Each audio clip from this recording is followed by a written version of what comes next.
ನಮಸ್ತೆ ಮಾಸ್ಟರ್ಸ್. 95ನೇ ದಿನದ ತುಳಸೀದಳ ಭಾಗ 1ರ ಪತ್ರಿಜಿ ಆತ್ಮಜ್ಞಾನ ಪ್ರಕಾಶಕ್ಕೆ ನಿಮಗೆಲ್ಲರಿಗೂ ಸ್ವಾಗತ ಸುಸ್ವಾಗತ ಮಾಸ್ಟರ್ಸ್.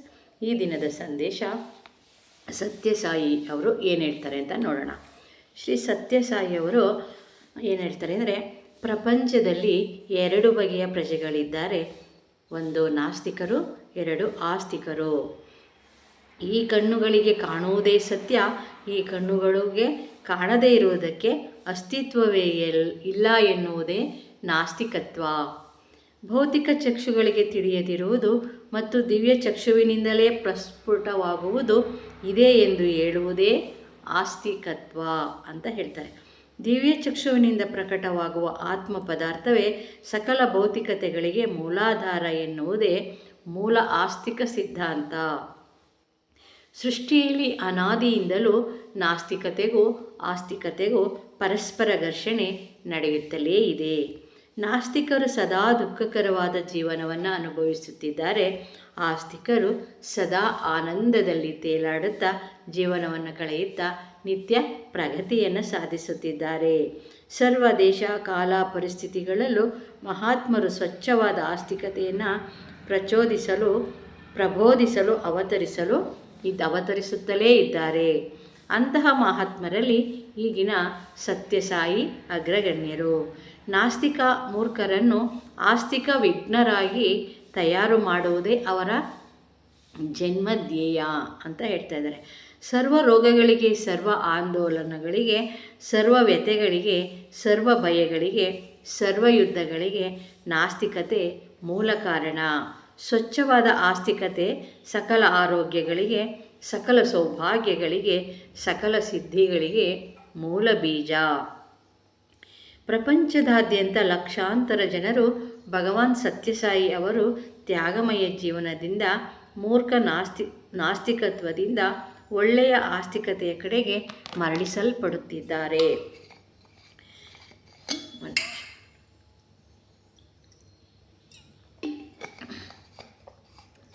ಭಗವಾನ್ ಸತ್ಯಸಾಯಿ ಅವರಿಗೆ ಪಿರಮಿಡ್ ಸ್ಪಿರಿಚುವಲ್ ಸೊಸೈಟಿಯ ಧ್ಯಾನಿಗಳೆಲ್ಲರ ಪರವಾಗಿ ಮತ್ತು ನನ್ನ ಪರವಾಗಿ ವಿನಮ್ರ ನಮಸ್ಕಾರಗಳು.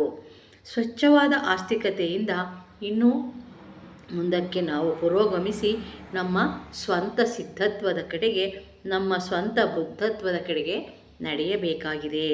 ಭಗವಾನ್ ಸತ್ಯಸಾಯಿ ತೋರಿಸಿದ ಮಾರ್ಗದಲ್ಲಿ ನಾವು ಪ್ರಯಾಣಿಸುತ್ತಾ ಅಂತಹ ತ್ಯಾಗ ಪುರುಷರ ಹಾಗೆ ನಾವು ಕೂಡ ತಯಾರಾಗಬೇಕು. ಆಗಲೇ ಅವರಿಗೆ ಪೂರ್ಣ ಆನಂದ. ಸತ್ಯಸಾಯಿಯವರ ಫೋಟೋವನ್ನು ಪೂಜೆ ಮಾಡಿದ್ರೆ ಅವರಿಗೆ ಆನಂದ ಆಗಲ್ಲ. ಅವರು ನಡೆಸಿಕೊಟ್ಟ ಹಾದಿಯಲ್ಲಿ ನಾವು ನಡೆದಾಗ ಅವರಿಗೆ ಆನಂದವಾಗುತ್ತೆ ಅಂತ ಹೇಳ್ತಾ ಇದ್ದಾರೆ. ಸಿದ್ಧತ್ವ ಎನ್ನುವುದು ನಿರಂತರ ಧ್ಯಾನ ಸಾಧನೆಯಿಂದಲೇ ಸಾಧ್ಯವಾಗುವುದು. ಪ್ರಥಮವಾಗಿ ನಾಸ್ತಿಕರು ಎಲ್ಲರೂ ಆಸ್ತಿಕರು ಆಗಬೇಕು. ಎರಡನೆಯದಾಗಿ ಆಸ್ತಿಕರು ಆಧ್ಯಾತ್ಮಿಕ ಶಾಸ್ತ್ರಜ್ಞರಾಗಿ ಬೆಳೆಯಬೇಕು ಅಂತ ಹೇಳ್ತಾ ಇದ್ದಾರೆ.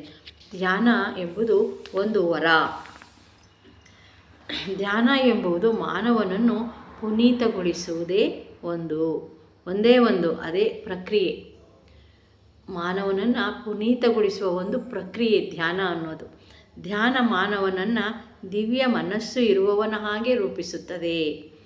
ಧ್ಯಾನದಿಂದ ಆಧ್ಯಾತ್ಮಿಕ ಸಂಪತ್ತು ವೃದ್ಧಿಯಾಗುತ್ತದೆ. ಧ್ಯಾನಿ ನಿತ್ಯ ಸುಖಿಯಾಗಿರ್ತಾನೆ. ಧ್ಯಾನ ಎಂಬುದು ಪೂರ್ಣ ಕೈವಲ್ಯ ಸಾಧನಾ ಮಾರ್ಗ. ಧ್ಯಾನ ಮಾಡುವುದೆಂದರೆ ಪರಮಾತ್ಮನ ಹಾಗೆ, ಪರಮಾತ್ಮನಲ್ಲಿ ನಿಮಗ್ನನಾಗಿರುವುದು. ಧ್ಯಾನದಿಂದ ನಮ್ಮಲ್ಲಿರುವ ವಿಶ್ವಶಕ್ತಿ ಪ್ರಚಂಡವಾಗಿ ವಿಜೃಂಭಿಸುತ್ತೆ. ಧ್ಯಾನವೇ ಅಂದ, ಜ್ಞಾನವೇ ಚಂದ. ಧ್ಯಾನವೇ ಜಯ, ಜ್ಞಾನವೇ ವಿಜಯ. ಧ್ಯಾನವೇ ಒಂದು ಅದ್ಭುತ ವರ ಅಂತ ಹೇಳ್ತಾ ಇದ್ದಾರೆ ಮಾಸ್ಟರ್ಸ್. ಅದಕ್ಕೋಸ್ಕರ ನಾವು ಧ್ಯಾನವನ್ನು ನಮ್ಮ ಶರೀರವನ್ನು ಸ್ವಚ್ಛಗೊಳಿಸಲು ಸ್ನಾನ ಮಾಡ್ತೀವಲ್ವಾ, ಅದೇ ರೀತಿ ನಮ್ಮ ಮನಸ್ಸನ್ನು ಸ್ವಚ್ಛಗೊಳಿಸಲು ಧ್ಯಾನವನ್ನು ಮಾಡಬೇಕು. ಧ್ಯಾನಂ ಶರಣಂ ಗಚ್ಚಾಮಿ, ಅನ್ಯಥಾ ಶರಣಂ ನಾಸ್ತಿ ಅಂತ ಹೇಳ್ತಾರೆ. ಧ್ಯಾನ ಒಂದೇ ನಮ್ಮ ಅಭಿವೃದ್ಧಿಗೆ ಮೂಲ ಸಾಧನ ಅಂತ ಹೇಳ್ತಾರೆ.